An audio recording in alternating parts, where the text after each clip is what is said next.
So today I would like to focus a talk around a particular poem that the Buddha taught. It was a poem that he seemed to have been eager to have his students, people, memorize, because there's accounts in the ancient texts of him helping people memorize the text. He'd recite it so they'd learn it. And it was an oral tradition back then in the ancient world, so there was no library you could go to. So if you wanted to have access to teachings in the texts, you had to have memorized them. And so all the suttas, all these discourses were eventually memorized, but many of them were put to memory after he died. But during his lifetime, there's only a particular ones that we have record of that he was actively teaching people to memorize. So I take that to mean that it was really important for the Buddha. And he then he explained or gave an analysis of the poem as well.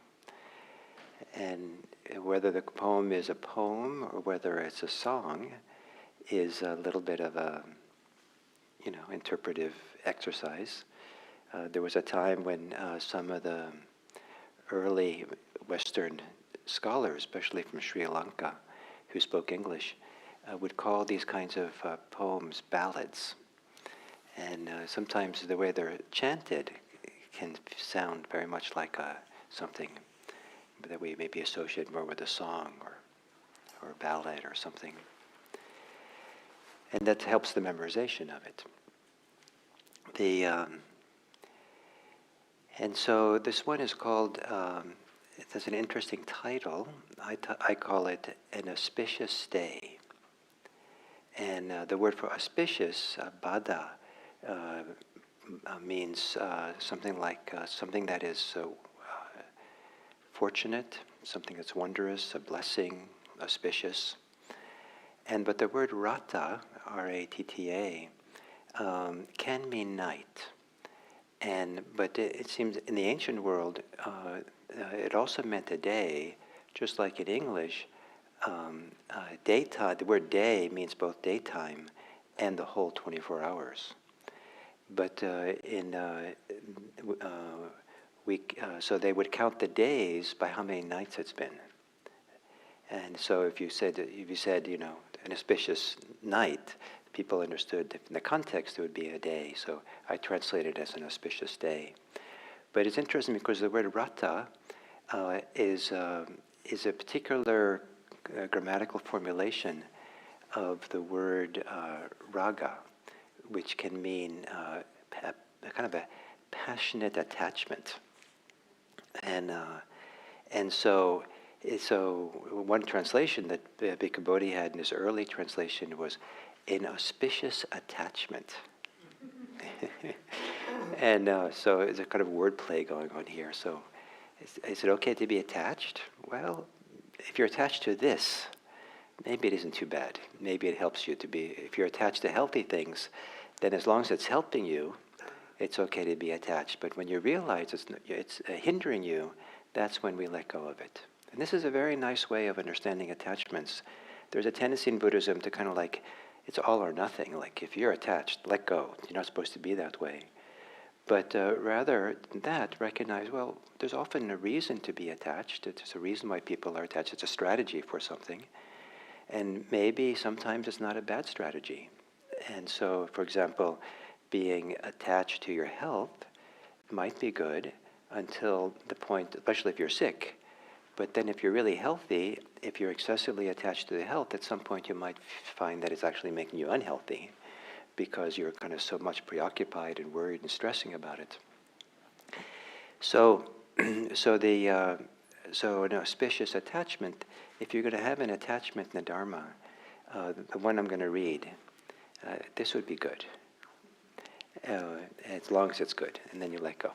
So this is, I call this poem the Vipassana Anthem. So for the insight movement for us all, kind of like this is has such a wonderful, special place for us. And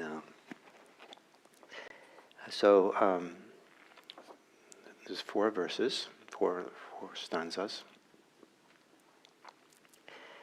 An auspicious day. Don't chase the past or long for the future. The past is left behind, the future not yet reached. Clearly see phenomena anywhere they appear. Not faltering and not agitated, knowing this, develop the mind. Ardently do what should be done today. Who knows, death may come tomorrow. There is no bargaining with mortality and death's great army. Whoever lives thus ardent, active day and night, is, says the peaceful sage, one who has an auspicious day. So I think part of the power of this poem is the third stanza verse. Ardently do what should be done today. Who knows, death may come tomorrow. There is no bargaining with mortality and death's great army. And here, the lesson of this death contemplation, taking it into seriously, is not morbid. It's not kind of to, and it's not then to live in such a way that you have a better rebirth or something, but rather to take this moment seriously as the place for practice, as a place to be mindful and attentive. And more than that, this is the place to have insight. And that if you can have insight here, if you're able to live really centered here, as life is being lived, in a lived moment, in lived life, and have insight as you go along, then this is an auspicious day, says the peaceful sage. Peaceful sage is a word for the title for the Buddha, but the word peaceful is important because this is the purpose of this path. This is the purpose of this auspicious practice, is so we can discover for ourselves a deep, abiding sense of peace. One of the great gifts that we can give the world is to die peacefully, if it's possible. That it helps people not be afraid of life. It's been lots of studies done that have pointed out that something like there's a tendency for the people who are afraid of death to be afraid to live their life fully. And the people who are not afraid of death tend to live a fuller, more engaged life. Exactly how to explain that, I don't know, but it's an interesting correlation.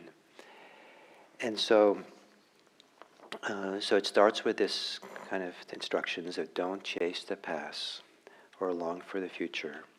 The past is left behind and the future not yet reached.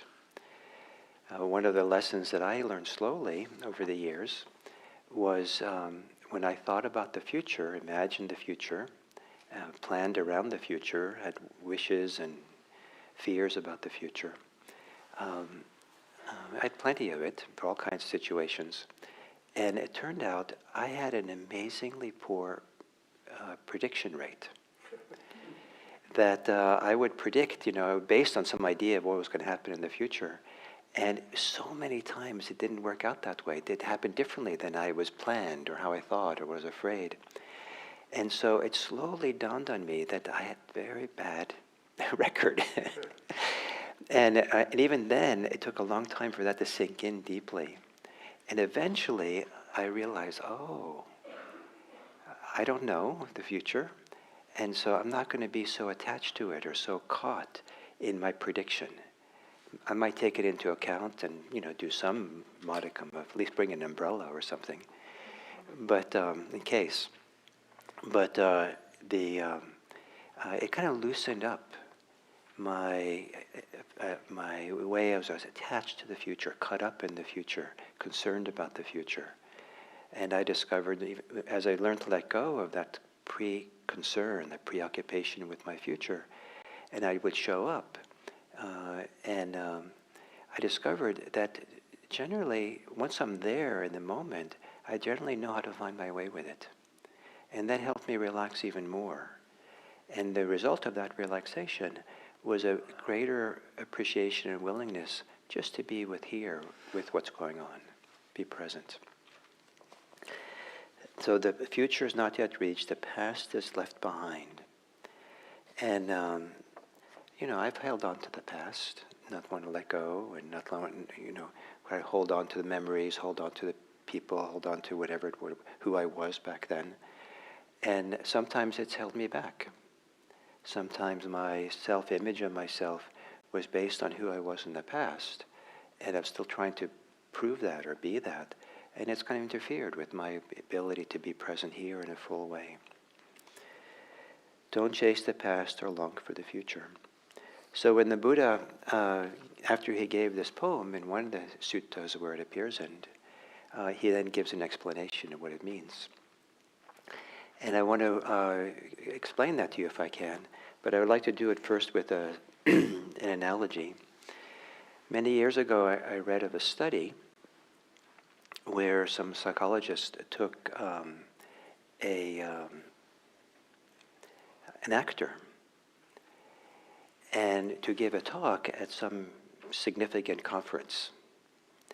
And after the actor gave this talk, they would interview the people coming out into the lobby. How was that? What did you think of that talk? And people would say, that was really great. It was wonderful. It was one of the best things happening at the conference. The thing was that the script the actor had been given to read or to present to the conference was nonsense. It didn't make any sense. And so there was something about the actor's delivery, something about the actor, that led people to believe that there was something significant here being told. The article I read about it didn't say too much about the actor, but one of the things I imagined, I wouldn't be surprised, the actor was probably a tall, white, middle-aged man, kind of a certain kind of person that tends to be given a lot of authority automatically when they show up. Unfortunately, people like me, maybe sometimes.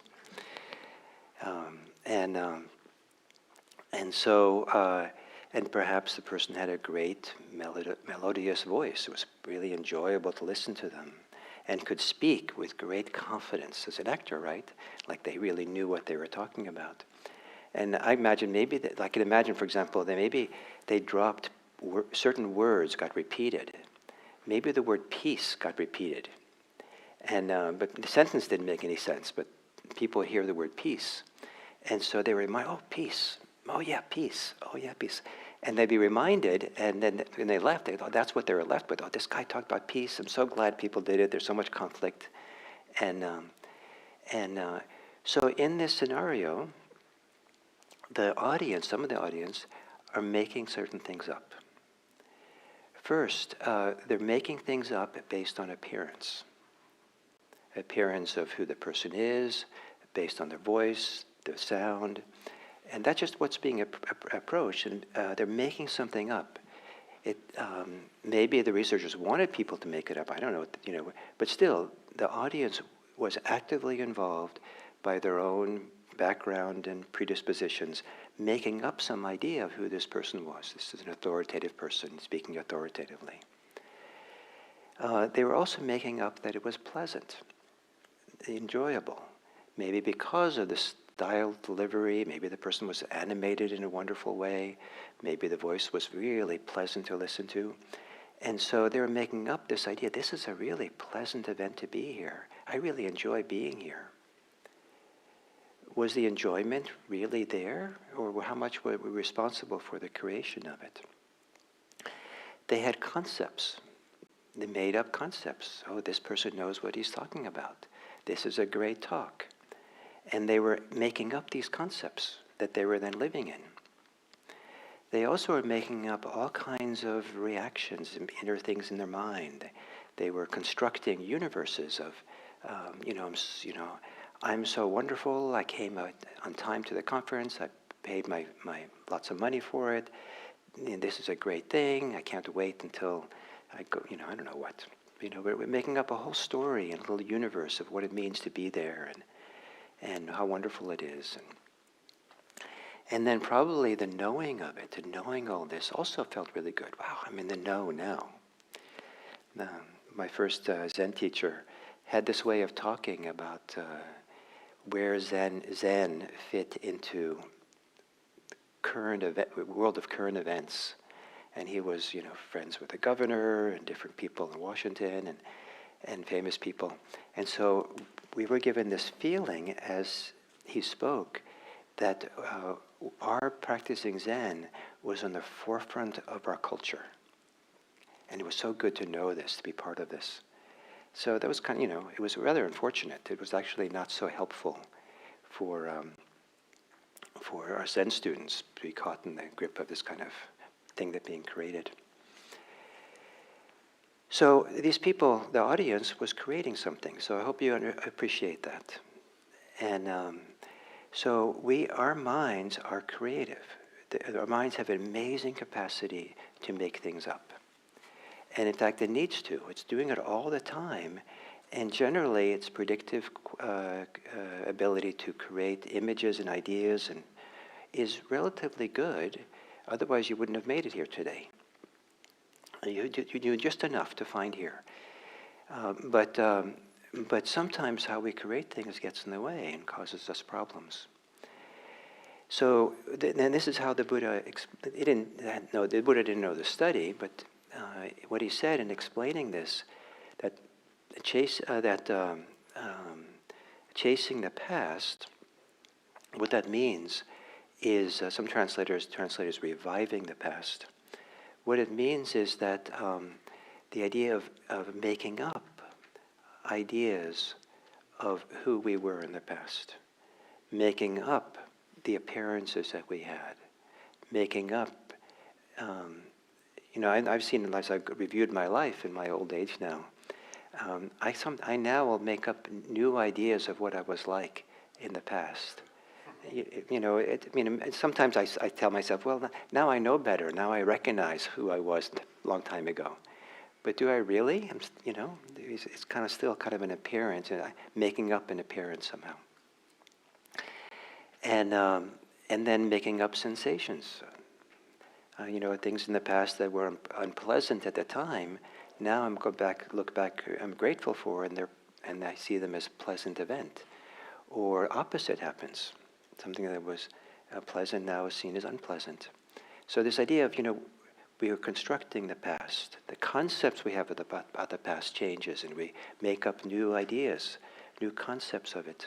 The fish gets bigger by the telling, right? New concepts of the fish, they say. And then our reactions and the story-making mind that we live in changes over time about the past. And then our sense of knowing and how with the quality of knowing that happens as we know the past. So the Buddha specified these 5 different areas that people make things up. And so not chasing the past means don't make things up about yourself in the past this way. And longing for the future, it's the same thing about the future. Don't make things up about yourself about the future, because you'll get in trouble for it. That's how a lot of suffering can come from some fixed idea, this is who I am. I'm this way, I'm supposed to be this way, I should be this way.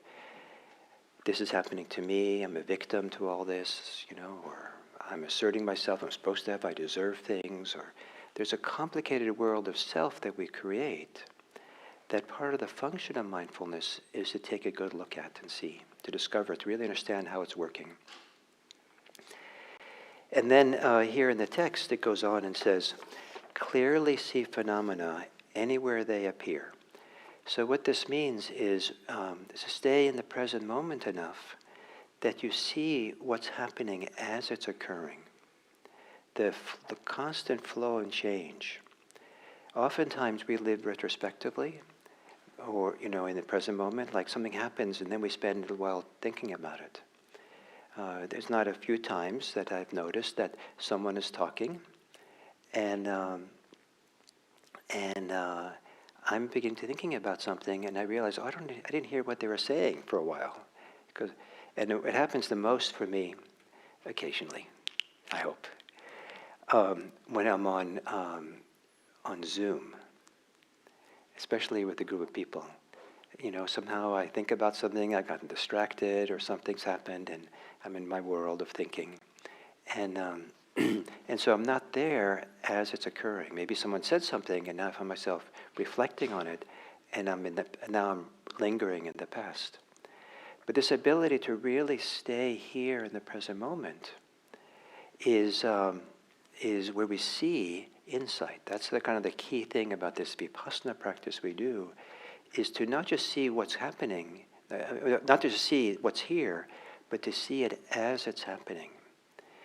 And you can't see it as it's happening if we're living in the constructs the mind makes, the concepts it lives in.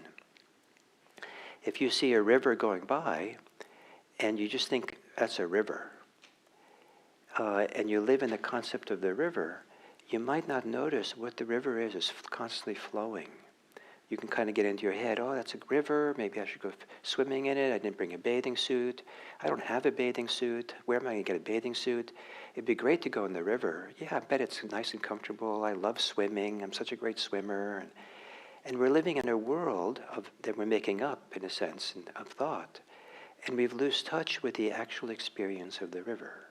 We're relating to it, but now it's relating through the conceptual mind, the story-making mind. And so, but to really be in the experience of the river, what you'll see is the river is constantly flowing. And that's a very different way of experiencing a river than all the stories we're making up around it.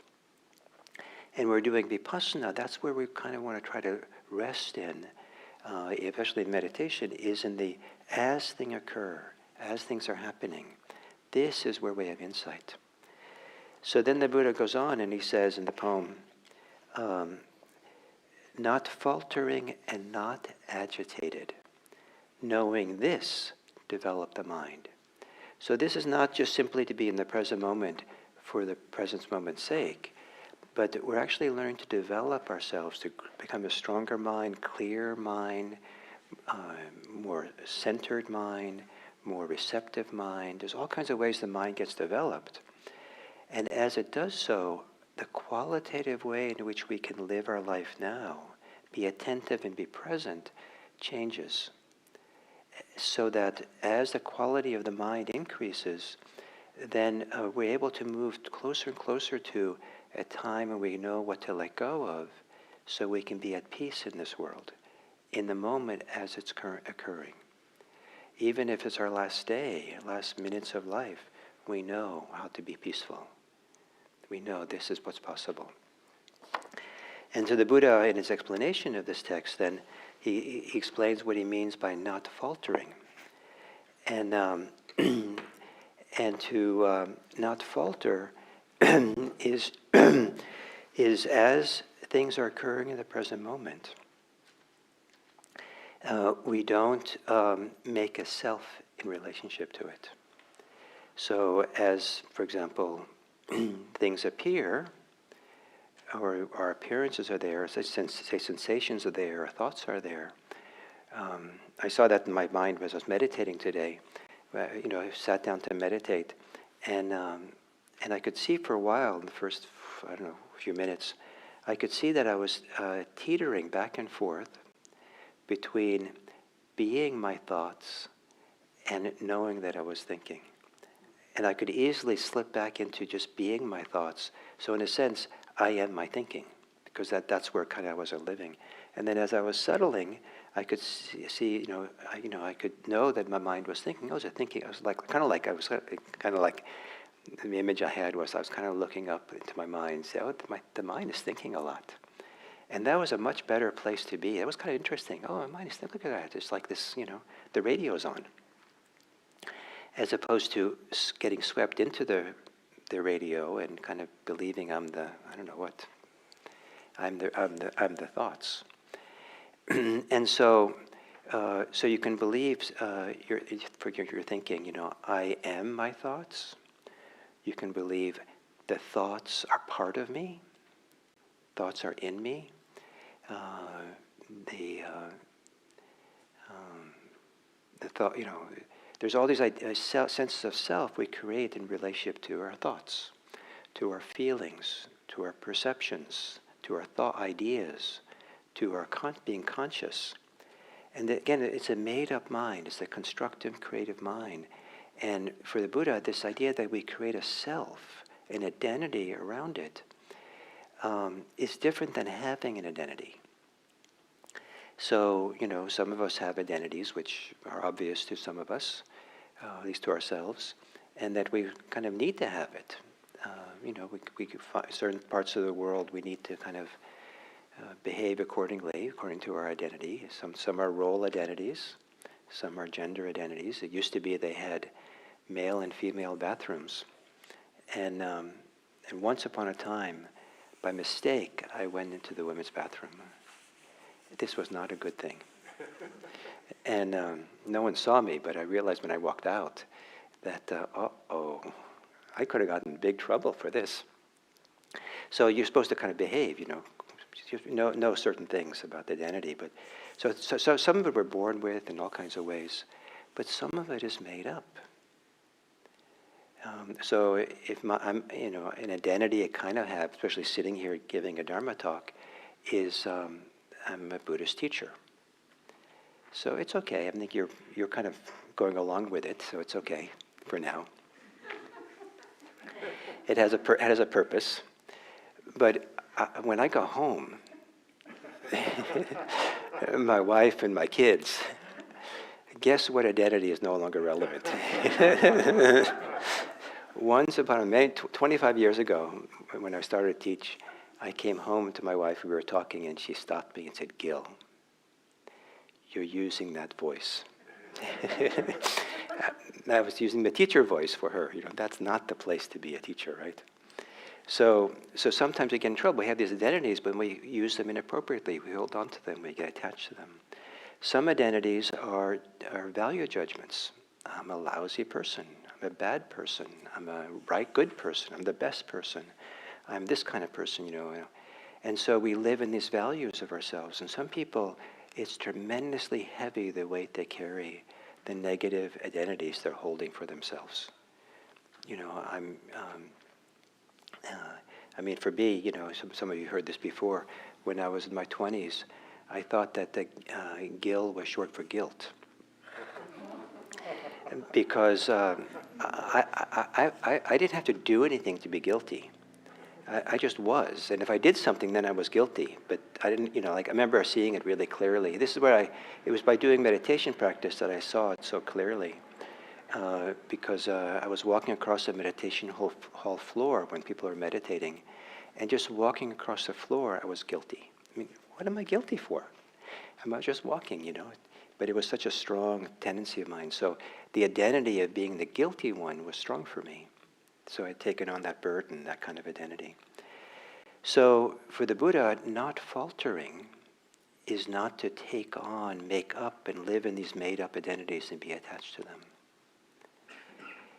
The attachment to self is a problem. The attachment to seeing how this works, to being in the present moment, moment, seeing things as they occur, seeing how attachments occur, to see the arising of a story, the arising of a made-up idea. Oh, here it's occurring. And this is one of the values of really being present as things are occurring, is you have a better chance to notice when we start making up stories, making up identities, making up these things that we're living in. And then we can put a question mark next to it. Is this really useful? Is this true? Maybe I don't need to do this. So you trading one attachment for another, a painful one that's painful for you and sometimes for others, for an attachment which is the opposite, is one that's beneficial, develops the mind. Not faltering, not getting hung up, not agitated. Identity that we make up trips people up. It makes people agitated. And you can see it a little bit, some of us, some of you maybe, if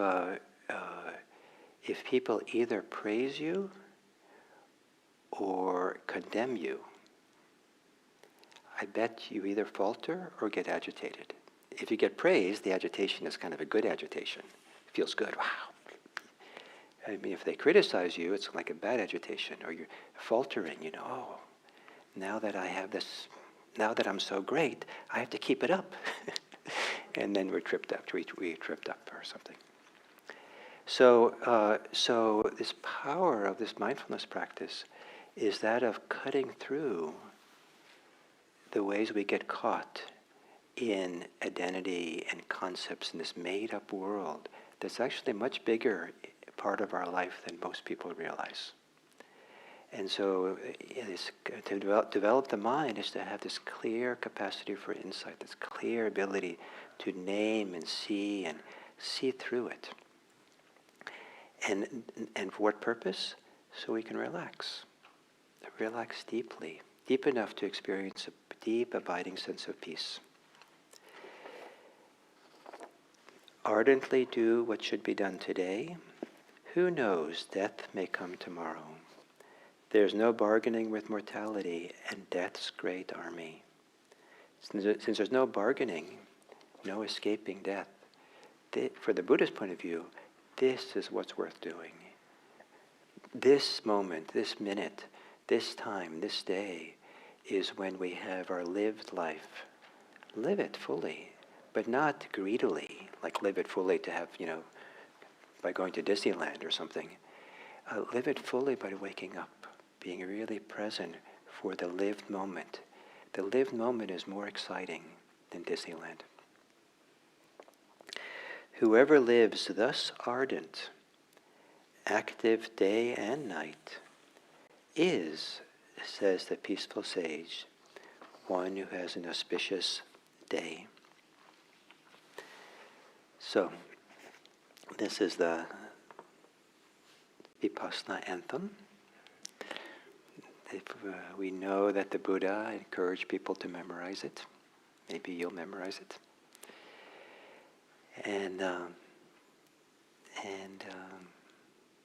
So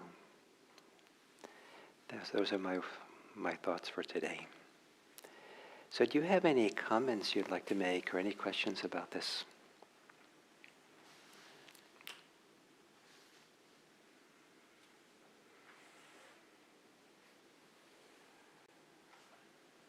Or anything else?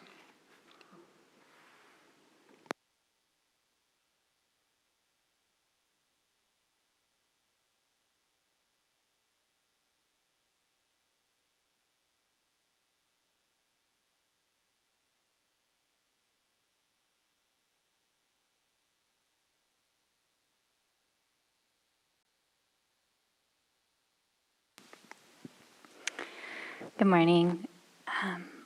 So this is a somewhat minor piece of what you were talking about, but you mentioned sometimes, especially on Zoom, somebody's talking and then you're thinking about reflecting on something else that they said or whatever it is, getting distracted by some thoughts.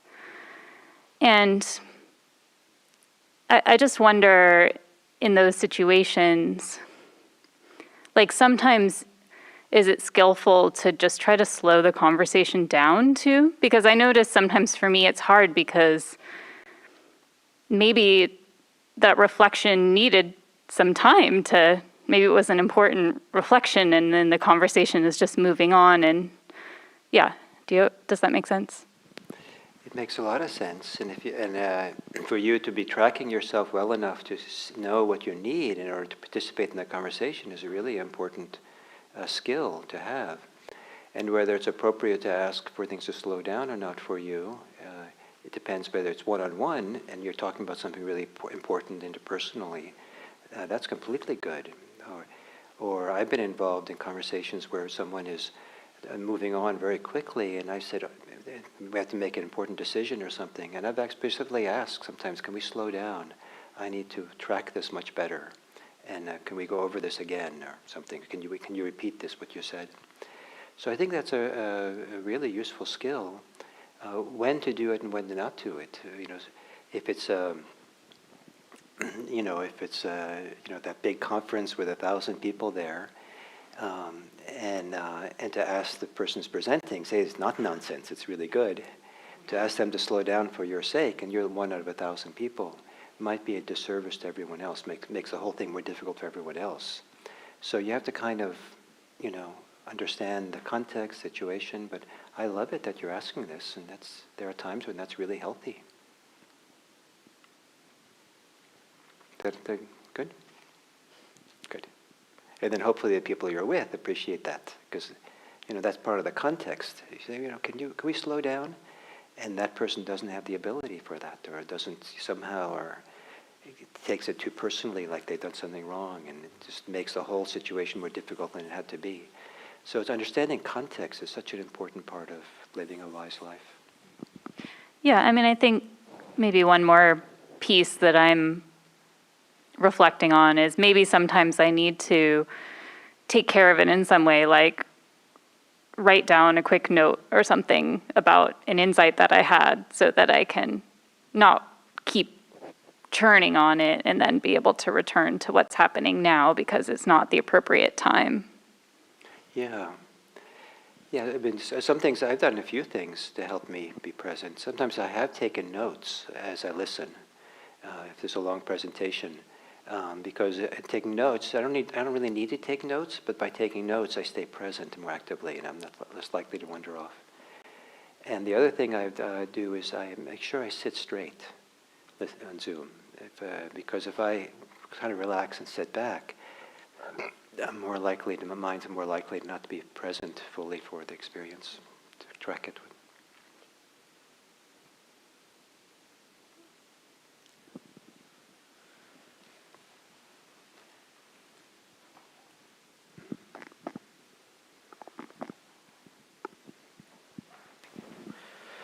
Hi, thank you for the talk. Somehow I find it, though, a little bit remote from the reality, as if we're living in this paradise where everybody's peaceful and, there's no problems, no protests, no nothing like this.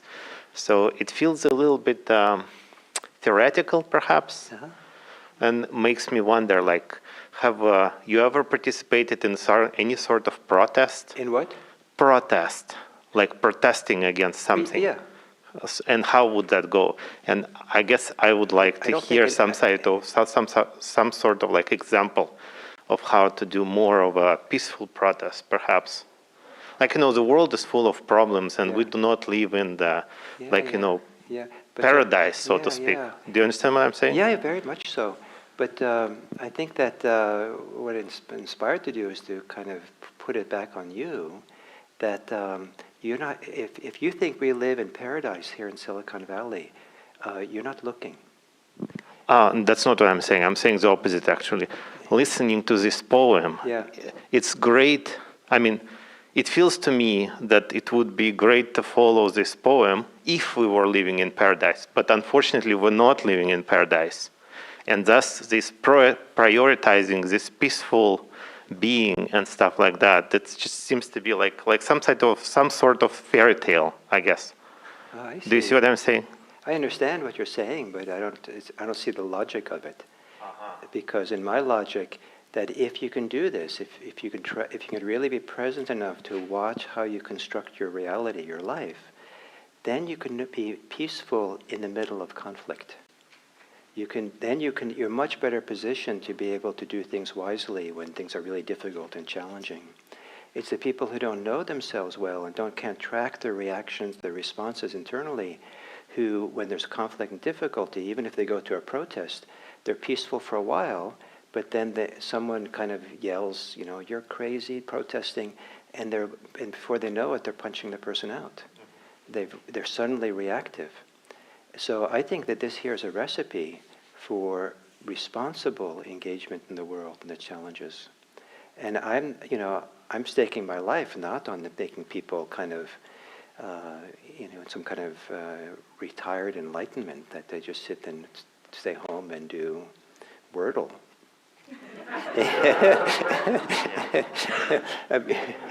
But I want this practice to be one that makes people change agents for a peaceful world. Okay. And right here in Silicon Valley, There's like a fifth of the people here in Silicon Valley are hungry. That's a very high percentage. Go visit Second Harvest. And they're one of the premier organizations here that are a nonprofit that's trying to bring food to the hungry. And there's a huge population of people who they're feeding. So it's right here, close by. Thank you.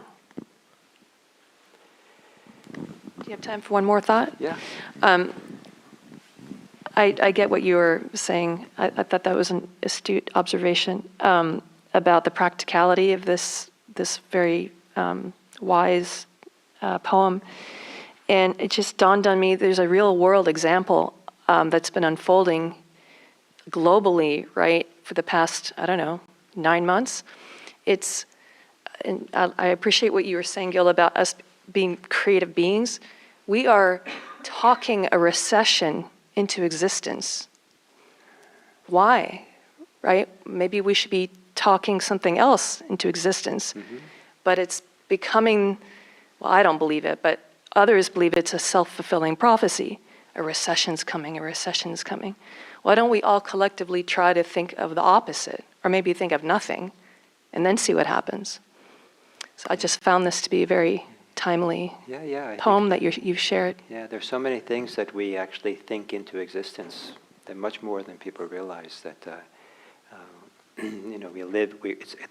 Some things are self-fulfilling prophecies, and so if we believe certain things, then everything organizes around that, and so it becomes true. And I've known people who I've seen who are aversive people and very angry. And and they have this idea that everyone else is out to get them. Everyone else is mean, but they're more angry. But then when they go someplace, they have this atmosphere of anger around them, and then people are treating them unkindly. So it's fulfilling the very things that they're afraid of or they want. So the power of this creative mind is quite something. So this practice of clearly see phenomena anywhere they appear. Just really be present. Phenomena means as your experiences are happening, as your inner life gets born, to really see it clearly is such a relief. It's so needed for our society. I put a tremendous amount of hope in having people become healthy in this way. Great. So may you have an auspicious day. Thank you very much. And if you want to stay around a little bit and say hello to each other, maybe you can say hello to the person next to you and then say goodbye.